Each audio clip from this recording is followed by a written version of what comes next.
2 દિવસ પહેલા ફેસબુક જોતો હતો. ફેસબુકમાં જોતા મહિપતસિંહ ચૌહાણ સાહેબનો વિડીયો સામે આવ્યો. એમણે વિડીયોમાં એવું કીધું કે સાહેબ રોજના 20 એડમિશન આવે છે. આ કયા એડમિશન ખબર છે તમને?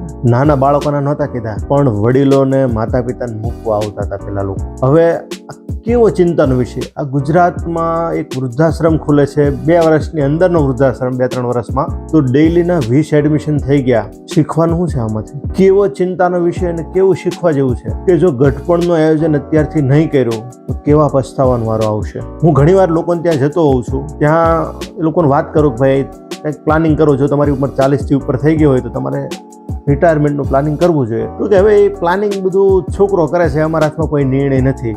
હવે જો તમે 40થી 50ની વચ્ચે આવી ગયા નિર્ણય તમારો દીકરો કરે છે તો તમારે 100% ચેતવા જેવું છે. હજી જો તમારા હાથમાં નિર્ણય હોય તો પેન્શનનું આયોજન કરવું. મારે દર મહિને ગઠપણમાં મારી પાસે વાપરણ ક્યાંથી આવે? જો આ દીકરો વાપરણ નહીં આપે, જો આ દીકરો ખાવા નહીં આપે, કેવી ખરાબ હાલત થશે. એટલે 40થી ઉપરની ઉંમર હોય તો આ વિડીયોને ખાસ ધ્યાનમાં લેજો અને પોતાનું પેન્શનનું આયોજન કરજો. એક વાત ખાસ, આ બધું હું સમજાવું તો બહુ સસ્તામાં પતે એમ છે, પણ જો આ વસ્તુ સમય સમજાવશે ને તો બહુ મોંઘી પડશે દોસ્તો, બહુ જ મોંઘી. એટલે જાગૃત બનો, પેન્શનનું આયોજન કરો, સુખી રહો.